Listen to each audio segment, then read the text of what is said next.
Hello everyone, my name is Akash Kumar Chaudhary. तो हम polytechnic के फर्स्ट सेमेस्टर अप्लाइड मैथमेटिक्स का डिटर्मिनेंट्स का आज अध्ययन करेंगे। आज पढ़ेंगे इम्पॉर्टेंट क्वेश्चन, एक नंबर वाले पूरे इम्पॉर्टेंट क्वेश्चन। पहले तो हम देख लेते हैं कि इम्पॉर्टेंट फार्मूला क्या है। इम्पॉर्टेंट फार्मूला हम देख लेंगे। Important important formula important formula important formula में हमका पहला आता है। जैसे कोई डिटर्मिनेंट में है, ये डिटर्मिनेंट मान लीजिए कोई A1 है, B1 है, C1 है, A2 है, B2 है, C2 है, A3 है, B3 है, C3 है। कोई है डिटर्मिनेंट, इसको हम इस तरह भी लिख सकते हैं। इसको तो आप लोग जानते हैं, इसे हम रो बोलते हैं। ये सबको दिस इज रो, और इसको हम लोग बोलते हैं कॉलम।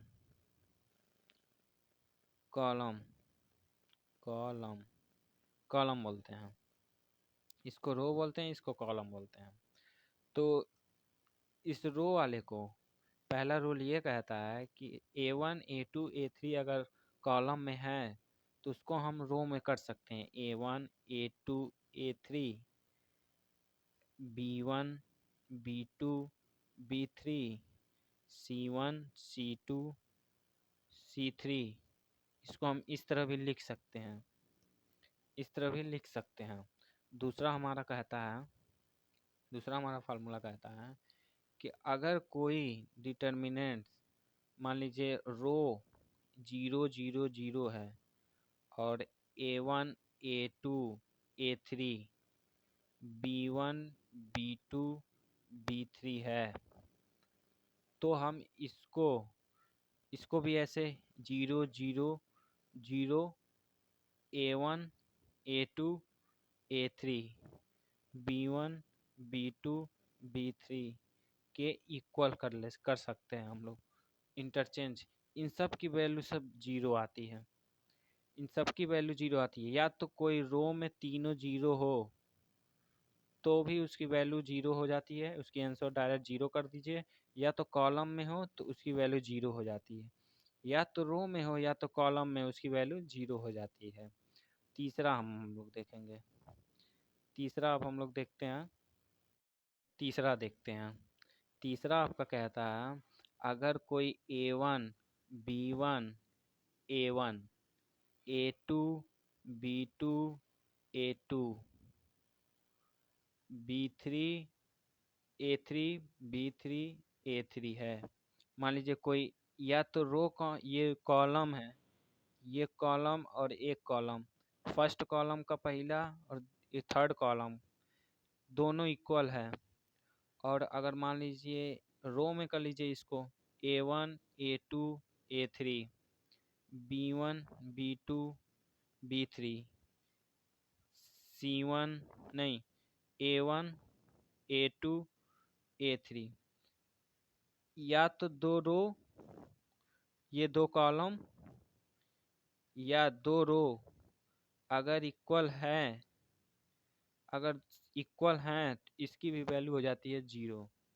फार्मूला नंबर तीसरा हो गया। चौथा देखिए, तीसरा आपका हो गया।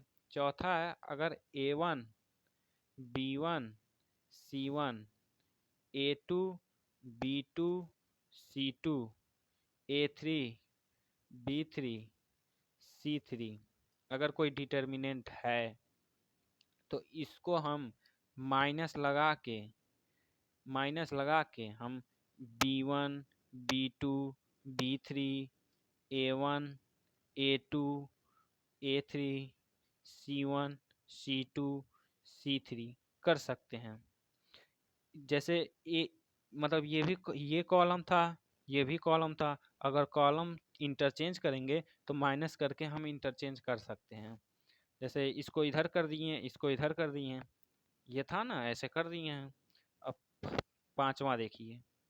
पांचवा मान लीजिए कोई यम A1 है, यन B1 है, और C1 है, और इसमें यम A2 मान लीजिए, यन B2 मान लीजिए, ये C2 मान लीजिए, यम A3 हो गया, यन B3 हो गया, C3 हो गया, ये है।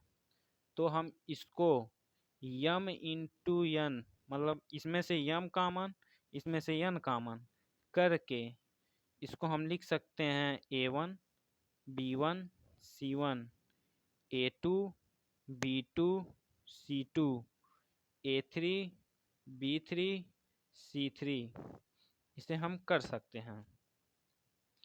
तो ये हो गया आपका पांचवा हो गया। अब हम लोग क्वेश्चन 6वां देखते हैं, 6वां फार्मूला। 6 ये कहता है अगर कोई डिटर्मिनेंट है A1 plus B1 C1 D1 कोई है, मान लीजिए A2 plus B2 C2 D2 है, A3 plus B3 C2 C3 D3 है। अगर कोई डिटर्मिनेंट है तो इसको हम लोग एक बार A1 A2 A3 C1 C2 C3 D1 D2 D3 एक बार इसके साथ A1 के साथ प्लस करके इसमें, फिर इसके बाद एक बार इससे B1 B2 B3 C1 C2 C3 C2 है ये, और इसमें से D1 D2 ये D2 ये D3, ऐसे कर सकते हैं हम लोग, दो में कर सकते हैं इसमें मतलब एक एक इसको तोड़ के ऐसे लिख सकते हैं। आपका 7वां आपका है, अगर मान लीजिए A1 B1 है, A2 B2 है, अगर दो डिटर्मिनेंट मतलब डिटर्मिनेंट दो है तो इसको हम क्रॉस मल्टीप्लाई कर देते हैं। जैसे इसमें A1 को B2 के साथ मल्टीप्लाई करेंगे, फिर माइनस का चिन्ह लगाएंगे, A2 को B1 के साथ करेंगे, इंटरचेंज करेंगे, मतलब क्रॉस मल्टीप्लाई कर देंगे। फिर 8वां आपका दिखा रहा, 8वां है A1 B1 C1 A2 B2 C2 A3 B3 C3। अगर ये डिटर्मिनेंट है, मान लीजिए ये 2 था ये 3 है, यही तो आपका लास्ट फार्मूला है। इसको आप समझ गए तो डिटरमिनेंट का पूरा फार्मूला आपको पता हो गया। मान लीजिए इसमें से एक रो एक कॉलम, इसमें से हम A1 कॉमन लिए, A1 लिए ना, तो इसको बंद कर लीजिए और इसको बंद कर लीजिए, तो बचेगा क्या B2 B3 C2 C3 बचेगा। तो इसमें क्रॉस मल्टीप्लाई हो जाएगा, मान लीजिए तो B2 C3 लिख सकते हैं माइनस B3 C2 लिख सकते हैं। और फिर इसके बाद आप C3 लिख सकते हैं, इसको ऐसे लिख सकते हैं।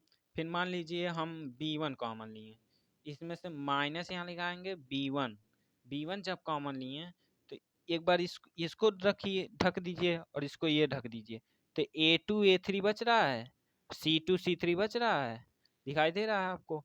तो मान लीजिए A2 C3 minus A3 C2 ये हो गया। तो फिर इसके बाद प्लस करेंगे, एक बार प्लस होता है एक बार माइनस होता है।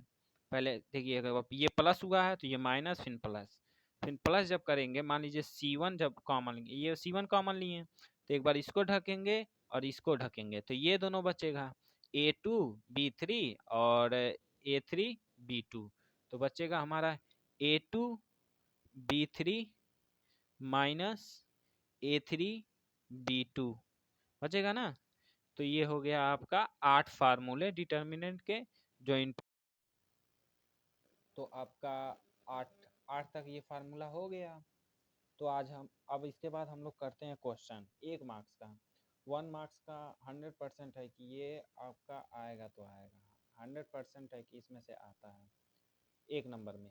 तो पहला क्वेश्चन मान लीजिए 100 डेट दिया है, ये BC CA AB ABC A square B square C square को हम equal 1 to 1 1 1 A square B square C square A cube B cube C cube determinant में ये 2013 में पूछा गया क्वेश्चन है।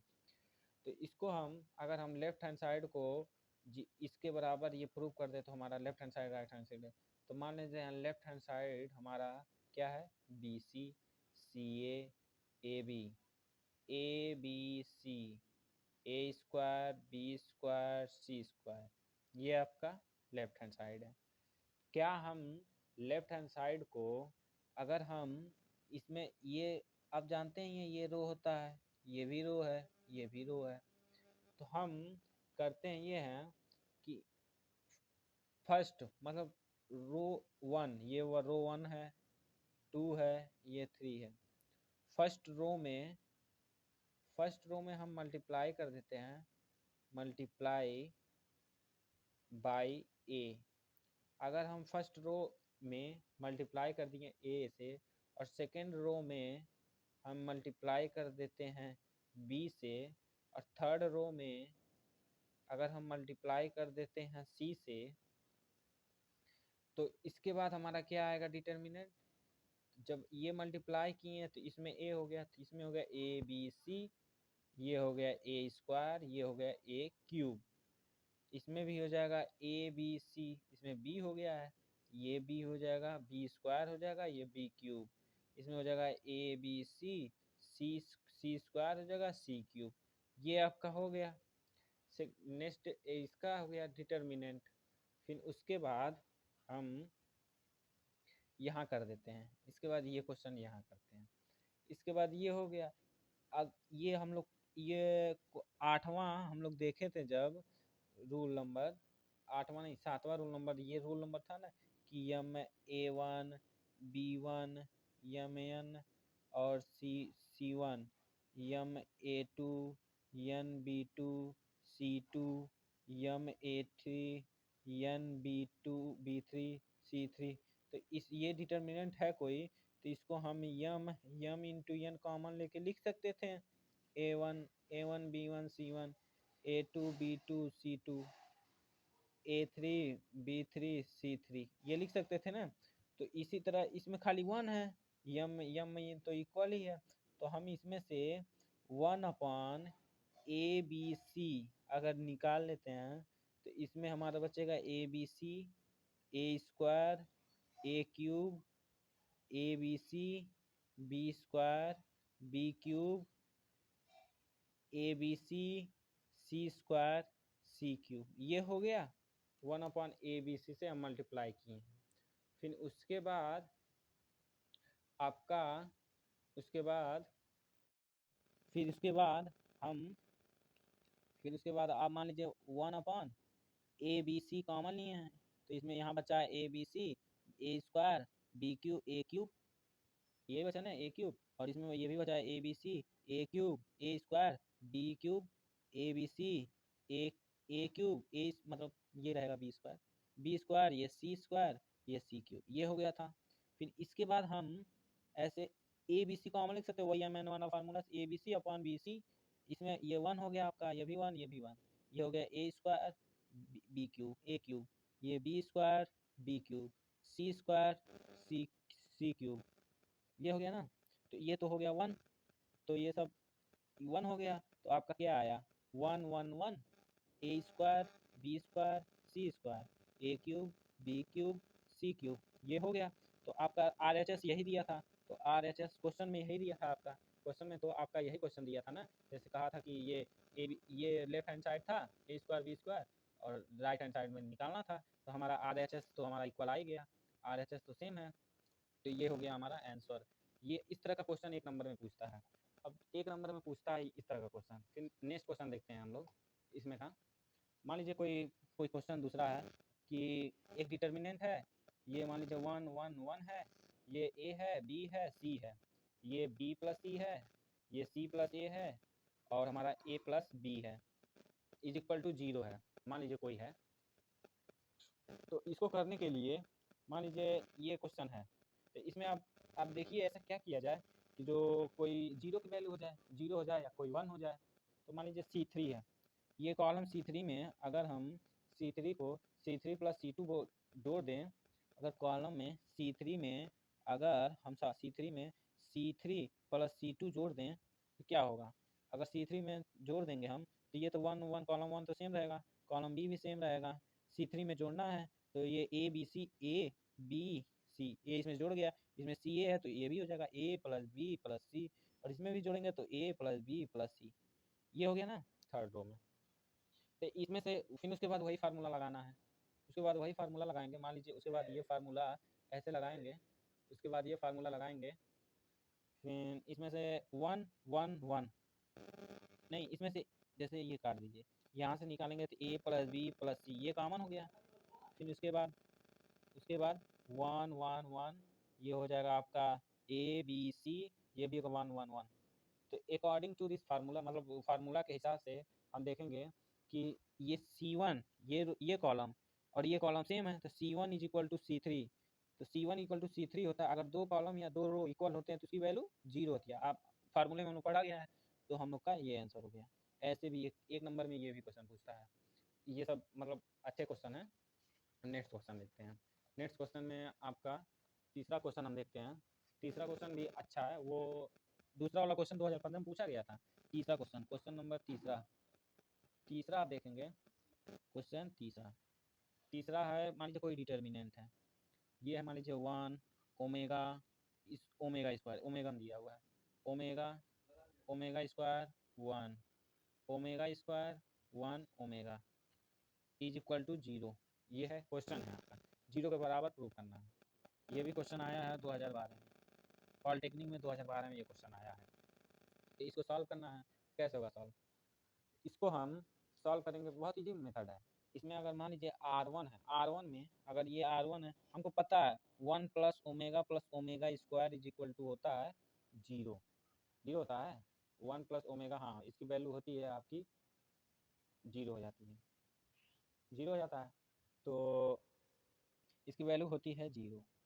ये सही है, ठीक है, मतलब कन्फ्यूजन था बट ये सही है, यही है। तो हम इसको अगर R1 में R1 ये रो है, इस R1 में अगर R1 plus R2 plus R3 जोड़ दें, R1 plus R2 plus R3 जोड़ दें, ये रो R1 में R1 ये R1 plus R2 plus R3 ये एक रो हो गया, ये एक रो, इसमें अगर जोड़ दें तो क्या हो जाएगा? ये हो जाएगा ना 1 प्लस ओमेगा स्क्वायर, एक ये हो जाएगा। दूसरा हो जाएगा आपका omega plus omega square plus 1 हो जाएगा, ये हो जाएगा omega square plus 1 plus omega, ये होगा। और आपका सेकंड रो तो सेम रहेगा, सेकंड रो ओमेगा स्क्वायर 1, और इसमें रहेगा ओमेगा स्क्वायर 1 ओमेगा। ये डिटर्मिनेंट लग गया।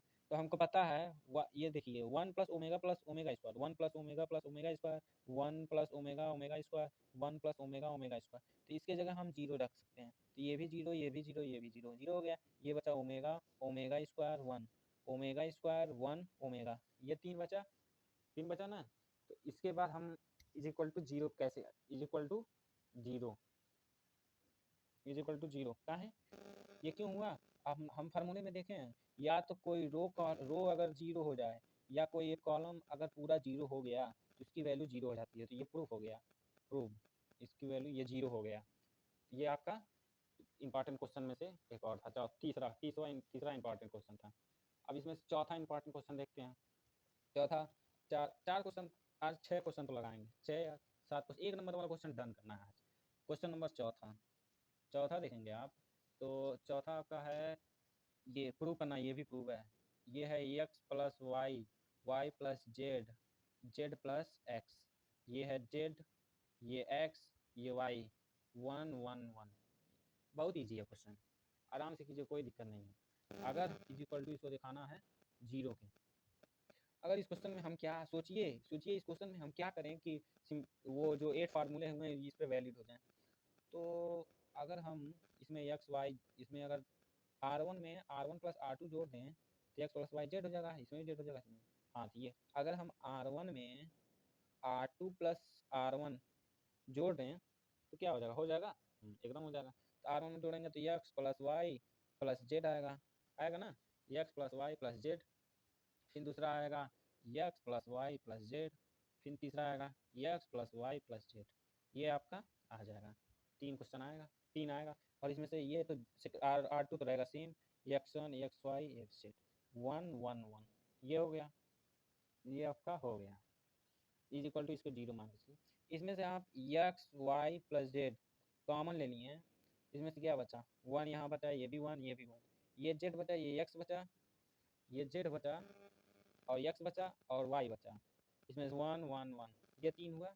तो इसको एक्स वाई जेड अगर कॉमन लेंगे इसको इधर भेज देंगे तो ये 0 हो गया, बचा ये तो 1 1 1 एक्स जेड एक्स वाई और 1 1 1 ये डिटर्मिनेंट है, इसकी वैल्यू 0 क्यों होगी 0, क्योंकि दो कॉलम इक्वल हैं, 1 1 दो कॉलम या दो अगर इक्वल होते हैं तो इसकी वैल्यू हो जाती है 0, तो ये भी प्रूव्ड हो गया।